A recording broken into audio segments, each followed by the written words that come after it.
అసలైన పేగుబంధం అన్వేషణలో ఆమెకు 27 ఏళ్ల వెతుకులాట.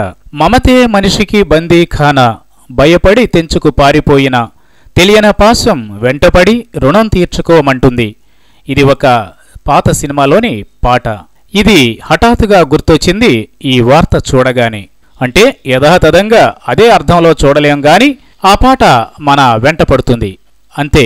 అందుకే ప్రపంచంలోకెల్లా అత్యంత నివాసయోగ్యమైన దేశంలో, అత్యంత సామాజిక భద్రత ఉన్న దేశంలో బతికే ఓ మహిళ నిమ్మలంగా ఉండలేకపోయింది.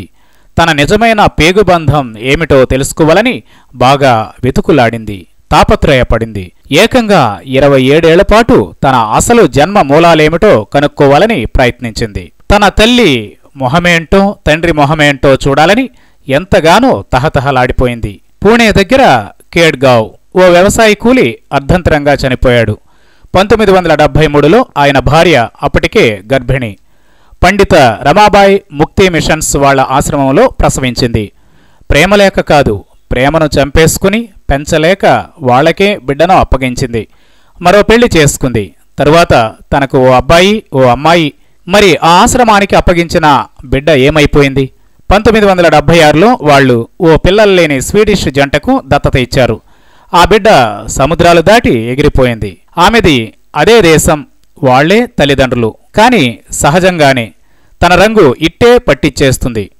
ఆ పేరెంట్స్ కూడా బిడ్డ కొంత ఎదిగాక నిజం చెప్పారు. ఇండియా నుంచి దత్తత తీసుకున్నామని కూడా చెప్పారు.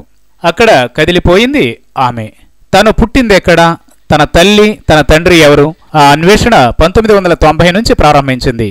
ఇదే ప్రయాసలో ఇండియాకు 6 సార్లు వచ్చి వెళ్ళింది. ఇది ఈ కథ నేపథ్యం. ఇంతకీ ఆమె పేరు చెప్పలేదు కదూ, నీలాక్షి ఎలిజబెత్ జోరెండల్. ఇండియన్ నేమ్ కూడా. నానా రకాలుగా ప్రయత్నించాక పూణే కేంద్రంగా పనిచేసే ఓ స్వచ్ఛంద సంస్థ కార్యకర్త అంజలి పవార్ దొరికింది. మరింత సీరియస్గా ప్రయత్నిస్తే ఎలాగైతేనేం ఆమె 27 ఏళ్ల తరువాత తన తల్లి జాడ కనుక్కుంది.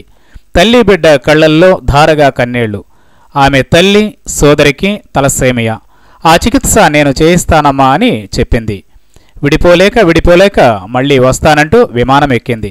ఎక్కడున్నా సరే, ఎలా ఉన్నా సరే పేగుబంధం కొట్టుకుంటుంది. వెతికి వెతికి వెళ్ళి కౌగిలించుకోమంటుంది. ఇది అదే కథ.